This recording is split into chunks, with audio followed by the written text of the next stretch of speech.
The Sine Institute of Policy and Politics is American University's incubator for policy innovation. We convene leaders in the academic, public, private, nonprofit, and journalism sectors to engage and promote common ground and nonpartisan solutions. In an evolving world, we seize the opportunity to work on the nation's most pressing challenges through collaboration by experts and top scholars in their field with students in research and scholarship. As part of that goal, the Sine Institute leverages American University's location in our nation's capital, the nexus of government and a growing international business center. We connect diverse perspectives from around the country and around the world with our world-class academics and research, experienced practitioners, and the most politically active student body in the U.S. We stand apart through our focus on the role of business and the nonprofit community in public policy, the rise of the importance of economic regions in the United States, and international policy issues.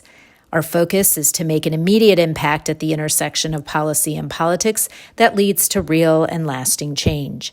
Thank you for joining us as we convene, communicate, and collaborate. And I know you tried to stop the eclipse so we could all speak longer, but it's happening anyway. I want to make sure we get out of here so everybody can see. We'll be I good. say we cut short. I walked past the quad. I was like, looked like a lot of fun out there. It's a beautiful day. I saw that and I said he'd rather be out there right now. But no. I thought we could sit in the yard and talk. Well, we could. We can after. But we will get started. Get your questions ready because Yes. we will have a hard stop at 3 so everybody can enjoy the events At of the least by day. 3. Yeah.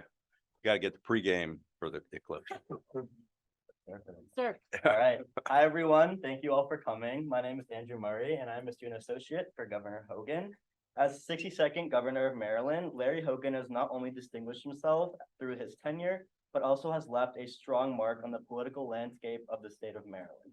Governor Hogan's journey to a political seat is not one of traditional ascent, but rather a testament of his determination and commitment to public service. Before assuming the highest office in Maryland in 2015, Governor Hogan spent over 25 years in the private sector, building and running small businesses. His entrepreneurial spirit and dedication to fiscal responsibility laid the groundwork for his future endeavors in public service. In 2011, Governor Hogan founded Change Maryland. This was a groundbreaking grassroots organization dedicated to bringing fiscal responsibility and common sense to state government. This organization quickly became the largest nonpartisan citizen group in Maryland's history, reflecting Governor Hogan's deep-rooted commitment to serving the people of his state. Governor Hogan's entry into government marked a significant turning point in Maryland's politics.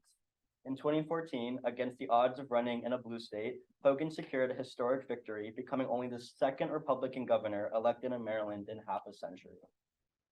Since taking office, Governor Hogan has exemplified leadership in its truest form. In a time marked by divisiveness and partisanship, he has championed bipartisan solutions, demonstrating that common ground can be found in even the most challenging of circumstances. His work has been characterized by a commitment to pragmatic governance, putting his needs of Marylanders above partisan interests. Today, we gather here to learn about Governor Hogan's distinguished career and engage in a meaningful discussion about the path he has forged in the public and private sectors.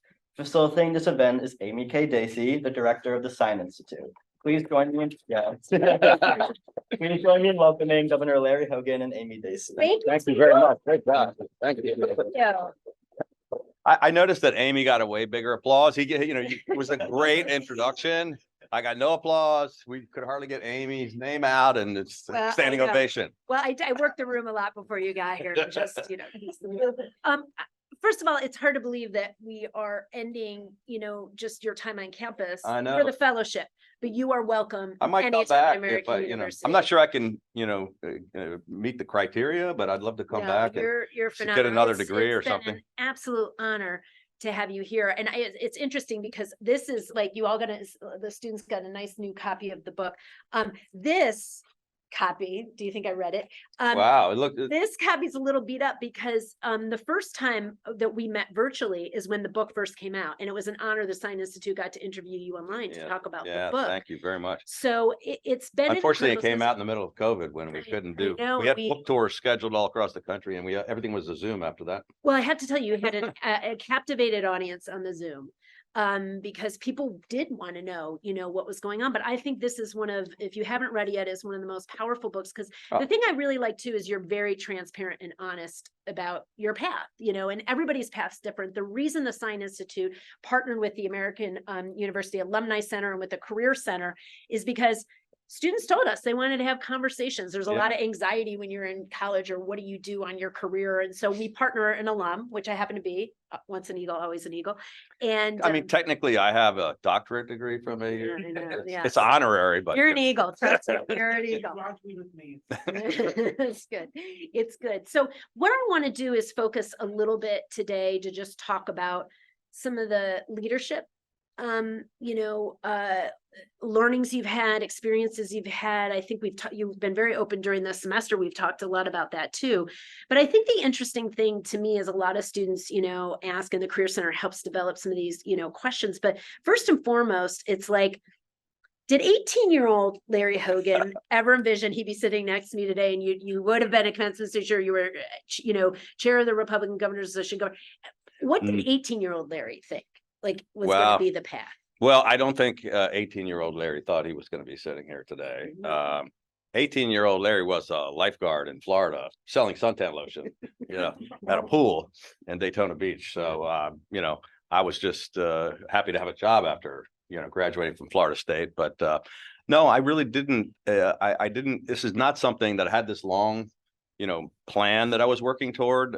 And that's one of the things I think we can talk about a little bit as we talk about your careers and your question.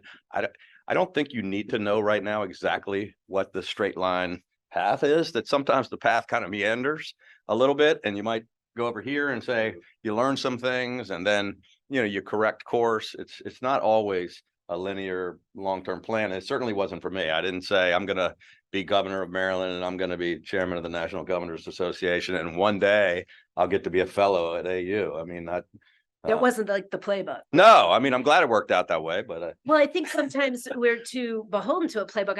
I heard somebody say the other day that, we talk about this career ladder. It's not a ladder. No. It's a jungle gym. So you find yourself going around.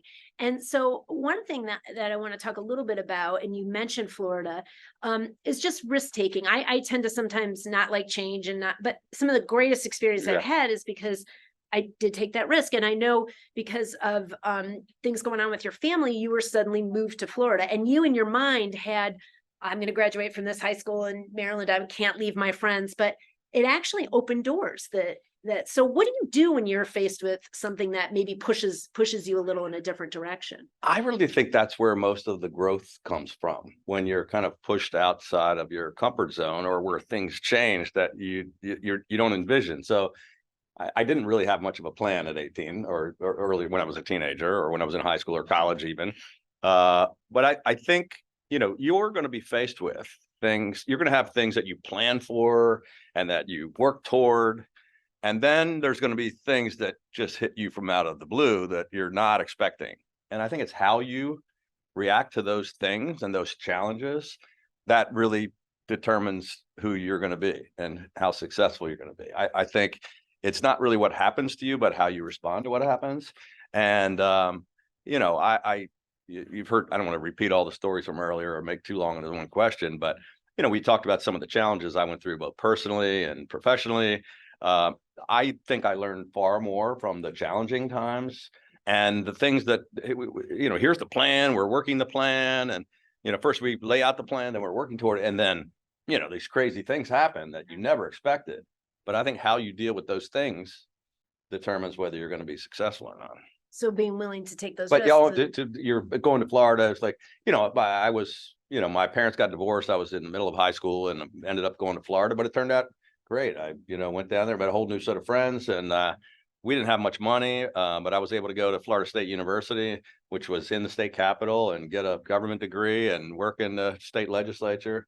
I worked my way through school. I didn't get to go to AU, but I, got a pretty good degree, and it didn't turn out so bad. I mean, no, but it's also, I think, a lesson in sometimes when you're faced with those things, it's what you do with it. Because I think sometimes when we're young too, we think that these experiences are supposed to be presented to them, but you literally have to be proactive and find them as well, right? Because you talk a lot in the book, and we've talked personally about you know, you could sit and wait for an internship to come for you, or wait to have that opportunity to work in the Capitol in Florida, or you can just say, I'm going to go and find those things. And so how much of that is being proactive and that you did that, you know, when you want something, you went after? I think that's a big part of it. I think you have to kind of, I started out by saying you don't have to know your whole, you don't need to know the end destination, but you need to know the next step, and you have to really go for it. You have to decide what's going to be the next, when I graduate, you know, what am I going to do next? You should have a plan, and then work like heck to make sure that you get that next step and the rung in the ladder or the jungle gym or whatever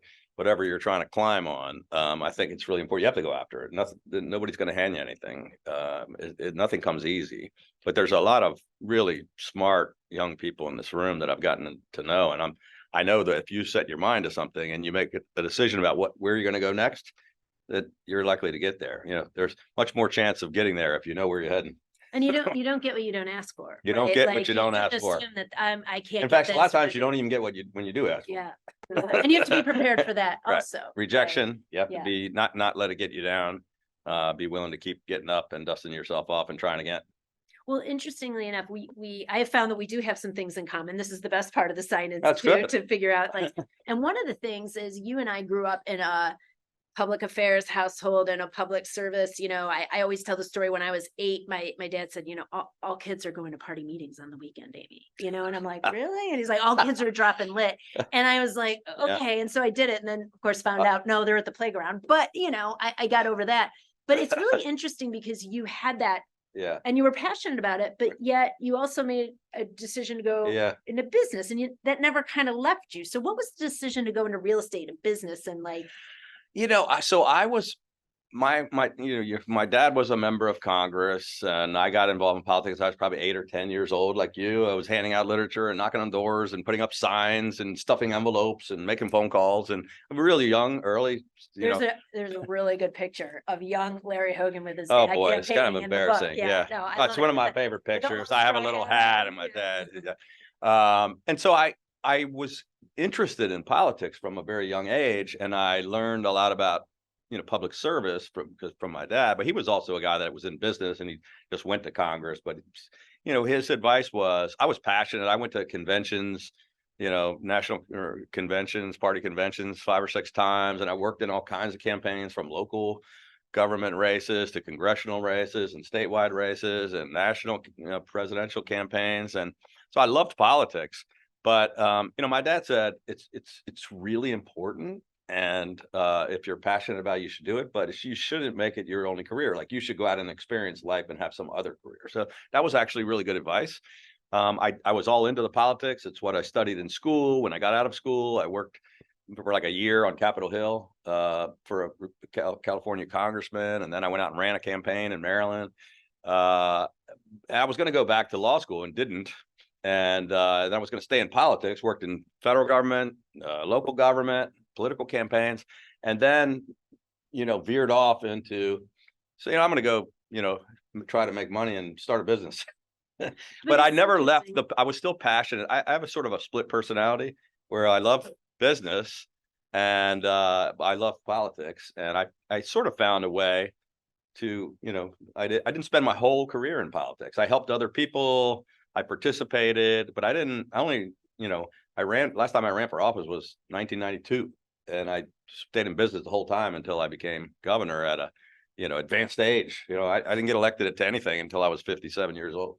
Well, it's interesting. It's interesting too, though, with that path, because it is good to bring experience. And like they've often said on Capitol Hill, we could use more doctors, nurses, real estate, like business people, right?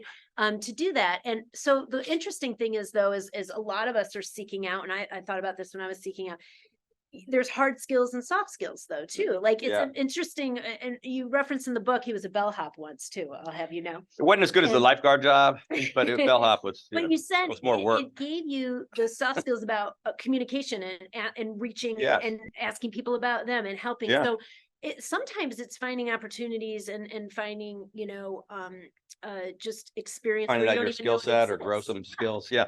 Well, so you mentioned that I got uprooted. I moved from, the Washington area here to Florida. I was always a pretty outgoing guy, so I wasn't really part of any clique in high school. I wasn't with the really smart kids. I wasn't with the jocks or the nerds, or but I got along with everybody. Yeah. Well, I got along with. All the groups would say he's not really one of us, but he can come and talk to us. And then those skills, when I was a bellhop, I would meet people checking into the hotel. Where are you from and what are you doing? I was a lifeguard selling suntan lotion, talking to people all day at the pool. I didn't think about it at the 18 years old that this is going to help me later in life, but I think those skills of being able to talk to anybody from anywhere were really valuable. Yeah, well, or figuring out your commission. He got a commission for every bottle he sold, by the way, I found out. So there's incentive there. So it's interesting because you do, sometimes I always say in politics, when we're thinking about your public service career, I was talking to somebody today and I go, sometimes campaigns find candidates, the candidates don't find the campaign. So what was the moment where you felt like, oh, I want to run for governor and and your dad was, what did he say? Well, so it really came out of frustration.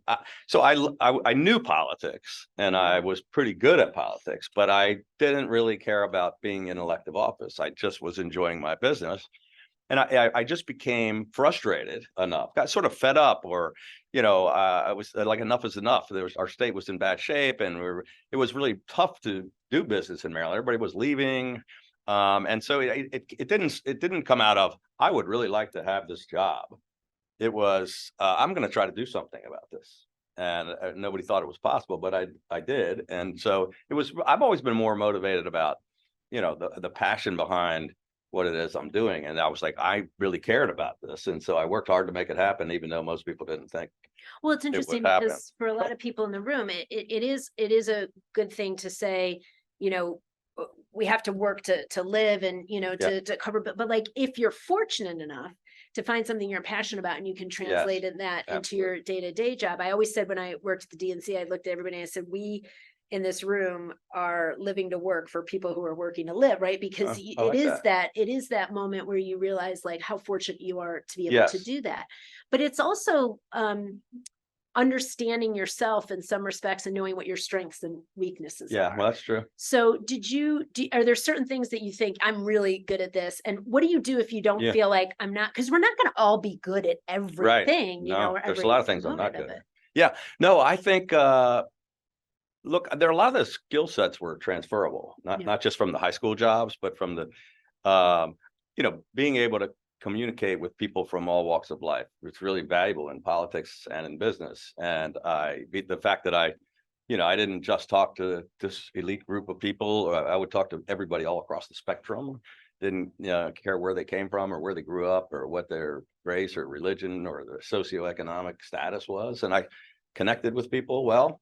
The business experience, my whole career was about trying to bring people together. I had to get this group to agree with this group to make this transaction happen so I could get paid, so I could, pay my rent for my apartment or pay my car payment. And that turned out to be enormously valuable in politics, where most people really seem to just attack the other people or argue their point and not ever listen. It was like, how do we find the common ground for the common good? How do we find that middle ground? That was all my business, my whole long business experience of, from being a kid. Like, how do we how do we sit down and just listen to people and talk to people and find a solution? So those which is sometimes not what politicians are. Sometimes it's just about scoring points or, winning the argument or the debate. And it's not really about getting things done sometimes. Then I've always said when I'm talking to students, there's two things I think that are transferable where you should learn how to do: manage people and manage money, because those are things that help you. Those two came in pretty handy in being governor too. Yeah. Are there other things like that you just think are like skills that, we might be good at different things, but everybody should invest and try to learn how to do this or that? Well, you just hit two of them. I think I'm not a financial wizard, but from small business, I learned how to meet a payroll and to make sure how we kept paying the bills and getting people their paycheck every 2 weeks when we were struggling sometimes during difficult we're starting a business from nothing. And I think managing people I learned in the private sector and then transferred it. I tried to run the government almost like a business. It's a totally different thing, and we're helping people and providing more services, but I wanted to run it, I cared about customer service, like making the taxpayers feel like they were getting their money's worth, and that we were being more responsive and running things more efficiently and more cost effectively. That all transferred, and I surrounded myself with the smartest, best people I could find, which is I learned from business. I didn't really care whether they had government experience or private sector experience, whether they were Republicans or Democrats. We had a cabinet that was half Democrat, half Republican. Half the people I brought in had never worked a day in government in their lives, but they knew how to run things really well.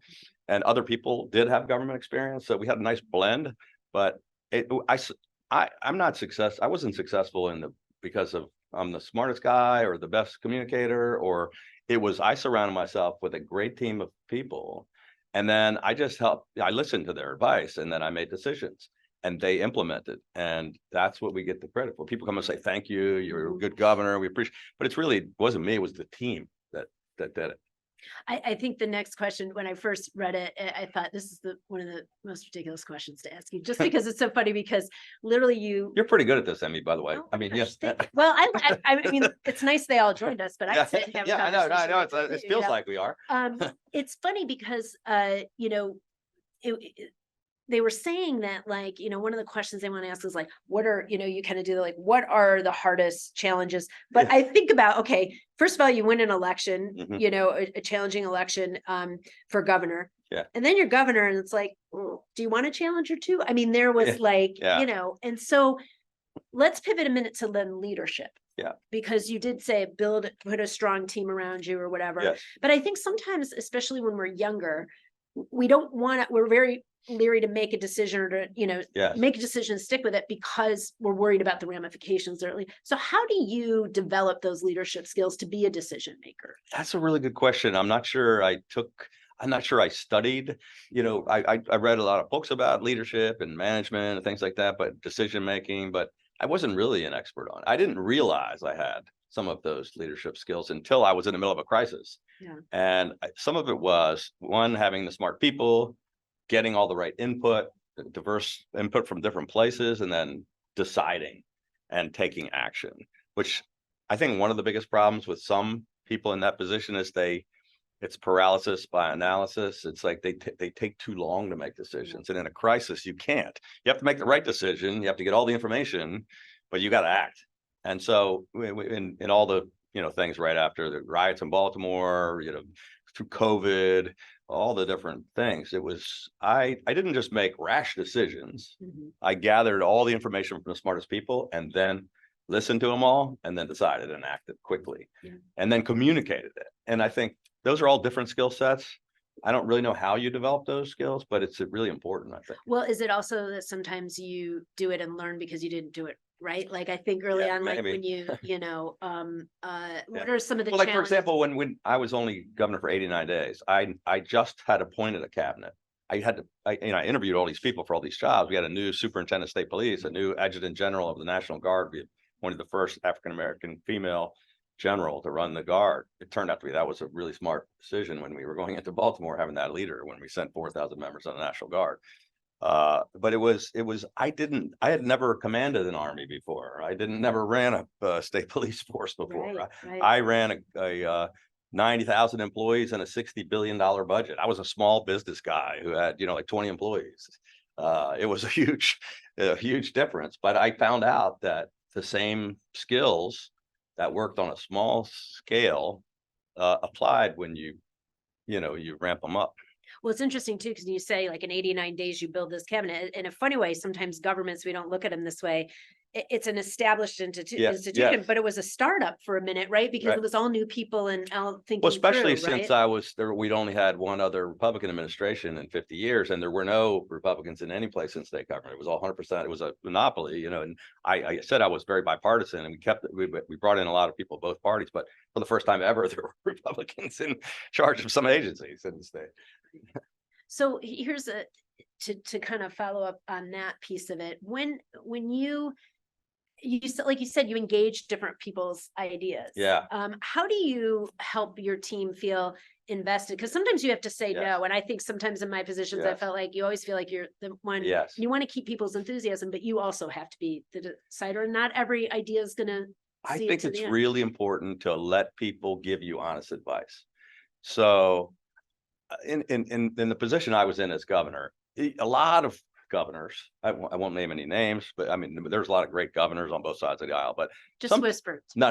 But Okay. sometimes it's like, people are around you saying, yes, governor, yes, governor. They're sometimes afraid to challenge you or to give you conflicting advice or say, I made it clear from the start, my cabinet and my senior staff in the governor's office, I wanted them to tell me when I was wrong, or I was doing something crazy, or no, we shouldn't do that. Here's why we should do it. And they argued with me and with each other, so I heard well, here's why that doesn't make sense. And this is why we should do this instead. And sometimes I would get all that information. I've seen it happen before where everybody's afraid to tell you, and then you make stupid decisions because not everybody gave you their honest input. Right, because you're seeking it out. You have to seek out, and people have to feel comfortable to say. I had staffers say, Governor, you're completely crazy, that you can't do that, or that we know that's a really bad idea.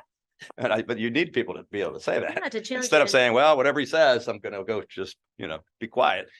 And know they can go to work the next day and it starts over again, and there's not like a tension or Let me ask you this, because we talk so much about mentorship and the importance of mentorship in our lives. And I always say we think about that as somebody who's senior to us and tells us, but mentorship happens like you can mentor people, or sometimes when you're a governor, it can be a very lonely thing. So you also need peer-to-peer like mentorship, right? Did you, and you probably sought that out with other governors. I did. So it was, right away when I got elected, I got very active in the National Governors Association, which I was really impressed with. It really didn't seem like what happens sometimes in Washington, where we weren't really suiting up in red and blue jerseys. It wasn't like, let's bash the other guys all day. We were just people running our states, and there was a lot of cooperation. Like, Amy, how are you dealing with this in your state? That we have this issue. Would you have, and we would get real input, and we would have, when I was chairing the association during COVID, it was constant discussions with other governors. Nobody had ever done it before. Nobody knew what they were doing, and we're like, I was getting, most of the calls were coming to me because I was chairing the group and I had access to more information. I was the one that had to push back with the White House and the whole federal government, but there was a lot of back and forth, a lot of across the aisle. Nobody cared if you were a Republican or Democrat, or you're a new governor or an experienced governor. We were all asking each other's advice, and it was really a valuable thing. Whereas now, I think sometimes in the House, people don't listen to anybody else's advice, so they only want to talk to the other guys. We would have never made it through if we didn't listen to each other. How important that is, because we do think of mentorship as seeking out, but it could be peer to peer. You can actually be mentored by somebody that would seemingly be under you. They got good input, and you're like, they can help you be a better person. Let me ask you this too, because one of my favorite sayings is "lift as you climb." So how do you, as a busy governor, as somebody, still find time to, is that amongst your staff? Do you take on, how do you also help to mentor and lift people up? Well, it's why I'm taking time out to do this fellowship. I think there's a few people that would say you've done a great job. Thank you for inviting me to do that. But I've always, I think one of the things that most satisfying to me is to see people grow in their position. So in politics, you can get into pretty good positions as very young people, like right out of college. In political campaigns, they're like, oh, you want to work? We'll put you to work. There's things to do, but you can also quickly take on more skills, and prove yourself and grow into it. So we have, in my first campaign in 2014, we had some very young, right out of college staffers, because that's all we could afford, or they were barely paying them enough to for beer and pizza, but they were passionate in learning and working, and then those people all came into the administration with me in sort of entry-level jobs, and then grew into the mid-level jobs, and now they're all really successful, and because they got such great experience. And it's one of the most rewarding things to me when I see these kids that were 20 that are now 30 that have these great careers in lots of different fields because of that experience they got. It makes me, it's almost one of the things I I treasure the most. Well, And we're still very close with our whole. well, that was one of team. my favorite events is when you, this semester is when you Yeah. brought your former chiefs of staff in, and not only to see like that close relationship, but to also see somebody who also, I think you're very good at sharing credit or saying my team did this or What my they really team did. And yeah, and that's an important thing Yeah. too, Yeah. to not always, you know, I find sometimes like if you want people to think you're doing a good job, just do the job, right? And Right. then Well, I constantly said it because people mistakenly always gave me the credit. Like they would say, "You're doing a great job, Governor. You're the best governor we ever had, or you did a great job on this." And every time I would say, "Well, thank you. I appreciate that." But it was a whole team of people. Like these guys all did all the Yeah. hard work. I just had to make some decisions. Well, I could go on forever, but we're already at like 2:30. Why don't we just Yeah. open it up and ask That was some that was a good questions, warm up. I know there. yeah. I don't know if you're The front row, like, go ahead. So now it's a very politically divisive time. Yeah. When you were elected in 2014, it wasn't as bad. Now you're a candidate again. My question is like for us, what advice to have for people who want to get into politics, but just dissatisfied Yeah. with the state of Good one. politics now and Yeah. two leading candidates for president, like just They're not really exciting you. no. Yeah, no, it's a real issue. I mentioned earlier in some of our seminars that one of the things that gives me hope is really seeing some of you that are still passionate and still want to get involved and help.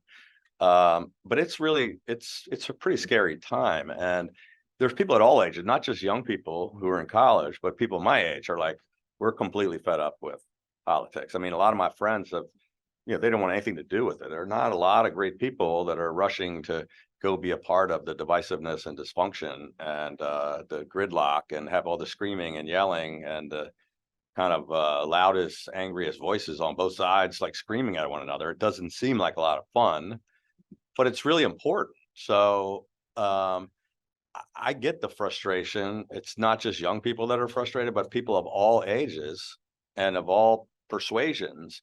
About 70% of the people in America do not really want to vote for Joe Biden or Donald Trump. And they're not really, they don't feel like these are the two best candidates we could possibly come up with to run, to be leader of the free world. And but if people give up and walk away because politics is so terrible, then we're not going to fix it. So we need people to be willing. I'm just joking. There's a lot of good people that are fleeing because they're quitting. They can't take it anymore. They're exasperated. They're in elective office. They're like, I'm done. And I made the crazy decision to run toward the burning building, when everybody else is leaving. Not because I needed a job or a title, but because I was really concerned about the direction of the country. And I figured if I could somehow be a part of the solution, then I had to step up and try.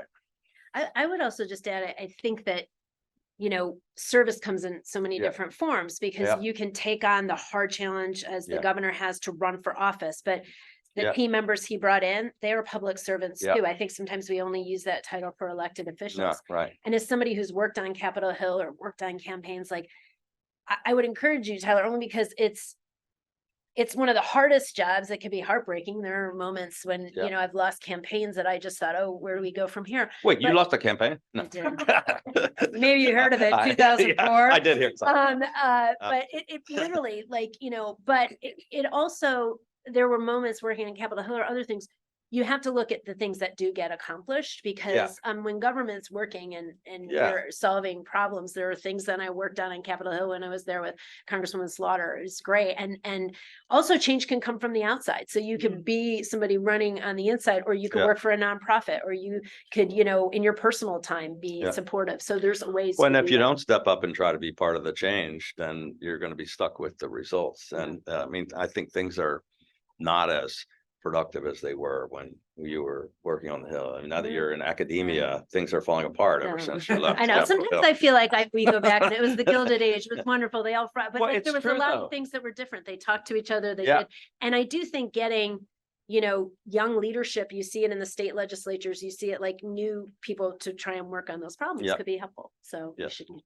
So I recently was looking for an internship for the summer, and I think that one of the biggest things I was dealing with, other than just rejection, which is like you said, to Yeah. address that, is figuring out how to start a whole career, and the whole idea of well, what do I accept as my how do I do the job that might not be the Yeah. best morally, not morally, but just I don't totally agree with this organization or this political Well, leader. How does one reconcile that without giving up their values? And also, second thing is, I would love for there to be for us to get connected, so I could Get a job. So you can get a job. Yeah. Well, we'll make sure you get connected. We have a couple of my staffs that are here with me today, and I'll make sure you have the ability to get in touch with us. But yeah, I don't think you should settle for being involved in something that you morally aren't supportive of. Then it's probably not worth getting that job. But I think you do probably have to settle, or may have to be willing to settle for not the ideal job as soon as you get out of college, but take something that's going to get you from A to B and to move you further down the line. I mean, I came out, I was in the lowest possible position on a congressional staff, making almost no money. I think my parking I had to pay for was more than what they paid me. But it was a great experience. And I worked basically, for free in the state legislature in Florida, but I gained a lot of knowledge. And so I didn't just come out and say, hey, do you want to be governor? You got a degree now, Yeah, for sure. And if I agree with you, there's too many elected officials, too many races, too many organizations. Somebody's going to need somebody like you to should help be them. able to. And campaigns are easier than the government jobs. I would think, because they're just really hey, what can you do? We need the help. Who else has And then you can, whatever you make of it, what kind of experience you get out of it. What's your biggest general piece of advice for young people today?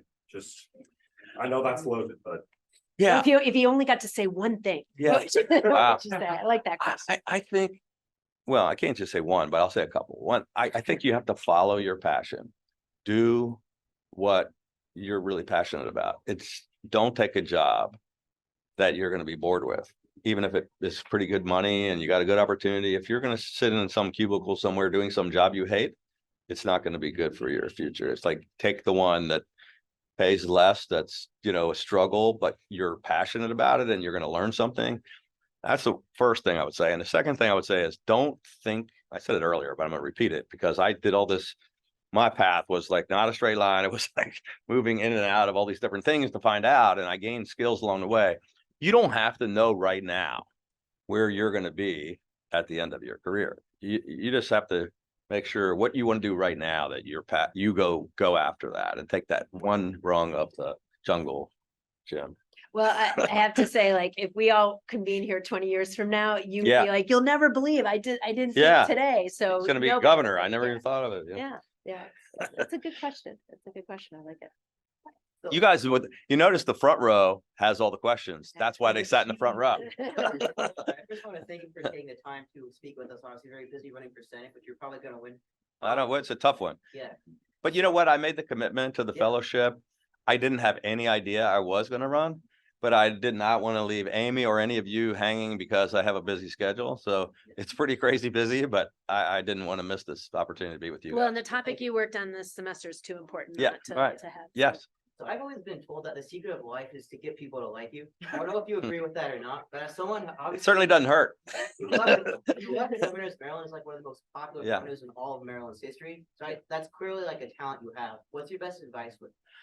I think, I said earlier that even when I was in high school, I could fit in all the different groups. So I guess I had some skill in that regard.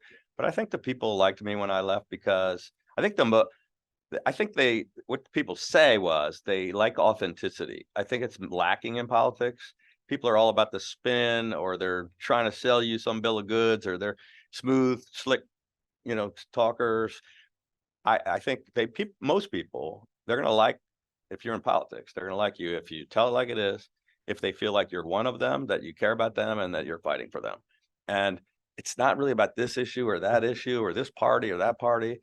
It's about, hey, people come up to me, they say, every day, I'm a lifelong Democrat. I've never voted for a Republican in my life, but I think you were a great governor. I voted for you twice. And thank you. And so it wasn't liking because I'm you know, they wouldn't have a beer with me. I mean, I think I am pretty fun to hang out Oh, with. yeah, But so. I think it was more about what they're hungry for is Yeah. people that are, you know, that are not like typical politicians. But anything you go into, I think, be yourself and try to find a way to communicate with everybody. I think think- communication is critical. I think you'd also agree with me, Governor. Like, one of the hardest lessons I learned when I became a manager was that it was more important to be respected than to be liked, because we all want to be liked. Yeah. But like, sometimes when you're in a role, like you want your, you know, colleagues or the people who work for you to like, but it's better if they respect you, because sometimes you're going to have to disappoint them. Sometimes you're going to have to reprimand them, or you're going to have to say this wasn't the right way to do something. Yeah. And that's a harder thing, but it's important. I think you know? maybe part of my success was I tried to do both. Yeah. I wanted people to like me and respect me. So sometimes you have to be tough and make decisions they're not going to like, but you want to try to win them over to get them on your side, or you don't get anything done. So you have to have both skills. We finally got somebody out of the front row. Thank you.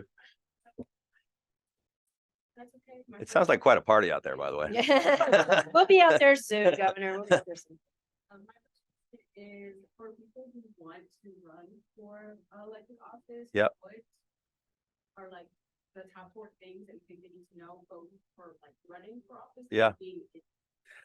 Well, I think if your goal is to run for office, some of the stuff we were talking about, get involved in campaigns like Amy and I did. Like you can come right and help someone else first, so you learn, you know, the process.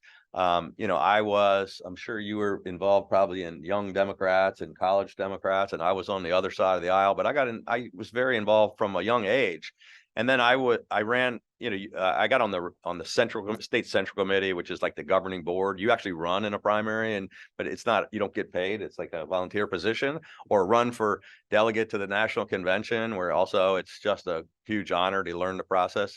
It's hard to come right out early in your career and say, I'm running for office. Some people do, you know, right out of school. So, I mean, there's some people in their 20s that get elected to state legislature or local office. You know, we had a mayor in one little town in southern Maryland that got elected at 18.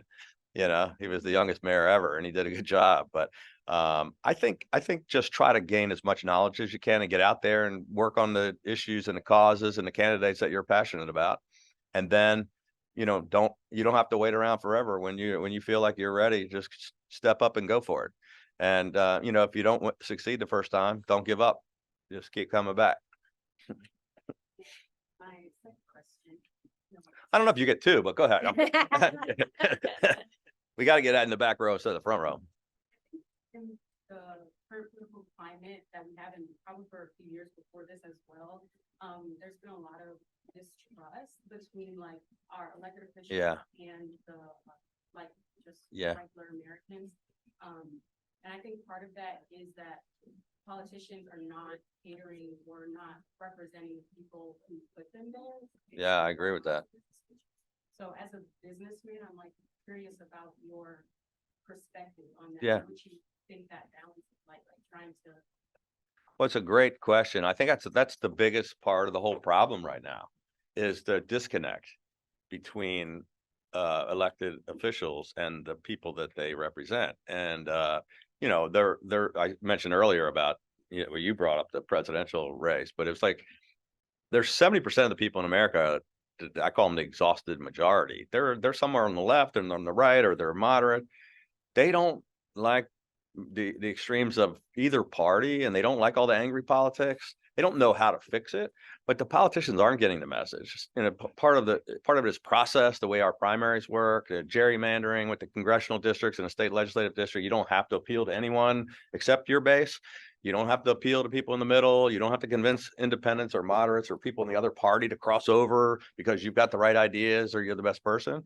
And I think statewide is easier. It's hard to, you know, I got elected the first time to be governor. It was the bluest state in America. So, you know, Republicans lost presidential race by 33 points, but I still won. But it was easier statewide, even though it was a tough state, than some of these districts that are carved up. It's like only the most far left Democrats going to win, most far right Republicans going to win. And then they go to Washington and they have no incentive to come to the middle or to reach agreement or to find compromise. They're just there to bash the other side. And that's what people are getting frustrated with. And they've lost trust in our elected officials, in our institutions, and in the entire political process. And I think it's really dangerous for democracy. We have time for one more. You want to? Sure. So, at AU Republicans, we strive for bipartisanship as much as we can. In the majority liberal campus is a conservative. Yeah, it's like, that's kind of like, you're like kind of being governor of Maryland. You find that aha or like, here's something we can work. Yeah, that's a really good one. So in my case, it was all, I started with the economic problems. They were making fun of us. They were calling us the California of the East. Our economy was 49th out of 50 states. And that was something everyone agreed. Like, we can't keep taxing and killing all the jobs and businesses. So the Democrats agreed with me, and independents and Republicans. It wasn't so that you find an issue where you can find common ground. We had issues we didn't agree on, and you can't find compromise on every issue. But I think the basic thing is, let's sit down and listen to one another and have real dialogue and real debate of the issues, and not demonize the other side, not question their integrity or their patriotism, or, I think I mentioned to you in one of the seminars earlier, I was at University of Chicago. I did a fellowship, and I got the college Democrats, college Republicans sit down, and they brought up like the top 10 list of the most divisive issues that nobody agreed on at all. And we sat there and had a discussion, and instead of just trying to beat the other person, when you stop and listen, people started going, I never thought of it like that. Or, I don't really agree with you, but now I understand your position. And it's just breaking down those barriers. It really did when you were working on the Hill. When my dad was in Congress, it was different. You would passionately debate issues, but then you would really go out and have a beer together, or their families would have dinner together. You liked the other people.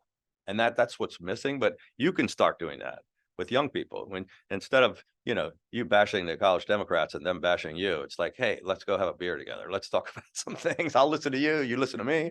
Maybe it'll be a good start. And so it's not a particular issue, but you got to find, you're not going to agree on everything. Find the ones you can find common ground on, and don't be so rigid that it's like my way or the highway. You have to be willing to compromise, or nothing gets done. And we have gridlock and divisiveness and dysfunction. Good. I like that. It's a good way. Maybe it's a good way. That's a good one. Yeah. All right. But I'm gonna just Oh, a couple of things to just she's pointing over here. Did I miss him? Did I miss you, Sam? Did you have a question? You're always trying to sneak. Come on, in, Sam. I'll make it quick. So I just had a kind of going back to we were talking about obviously climbing the rungs of the career ladder. Yeah.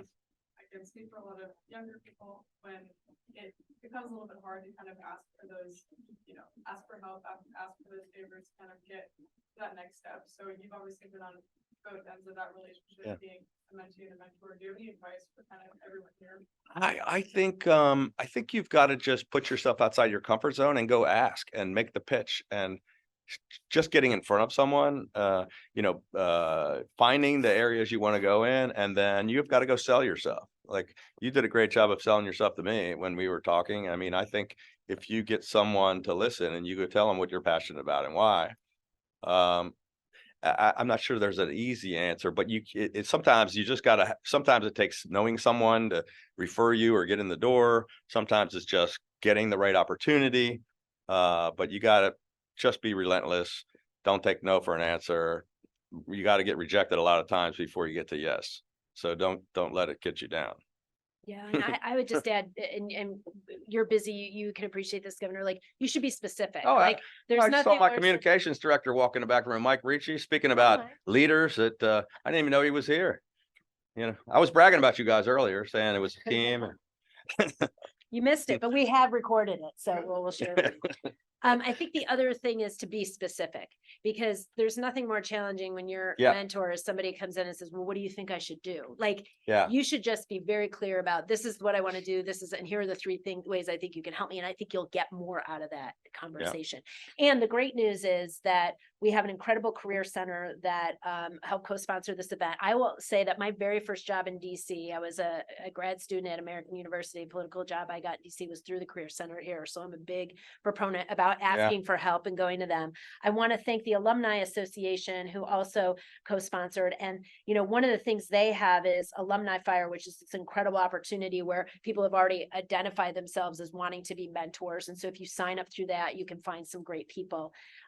So we want to thank them for being a part of this series. There are several, the other fellows are going to talk about career advice. And don't just, you know, I think a lot of people came today and they're not, oh, I'm going to run for governor of Maryland someday, but they're like, your big experience was you've done so many different things. So we can all learn from people on the career field. And I don't want to make a personal pitch, but those of you interested in politics and campaigns, if you're, you know, I do know a campaign right next door that's looking for people to volunteer and get experience in. He's just, We have internships. Yes, I'm sure he has some opportunities out there for people. But I just want to, from a personal perspective, say it has been so great to getting to know you even better. And I am so proud and honored that you brought the conversation that you did to campus. It's not going to stop, even as this is your last seminar right now. We are going to continue the dialogue. The Sine Institute's committed to the principles that you worked on.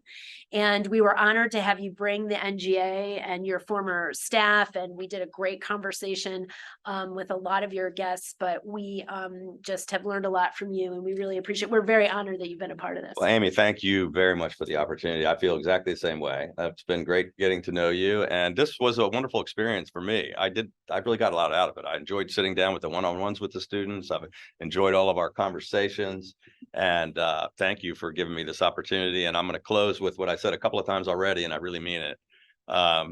Seeing the future leaders here at AU has given me hope, because I was getting pretty discouraged myself. And I think you guys are the future. I'm going to try to do what I can to solve some things, but it's really about you. It's going to take your generation to fix all this mess. Oh, God. So good luck. Thank you. Yeah, thank you. Thank you, everybody. Now we have to go see the eclipse. Gotta go see the eclipse. That was really wonderful. Oh, Thank that you. was awesome. I really you're appreciate it. really I could have kept going. It was just so. Okay, well, next time we'll awesome. just do it. We'll just go, Again, we'll do that when I said, we'll sit down, we can just speak passionately. We have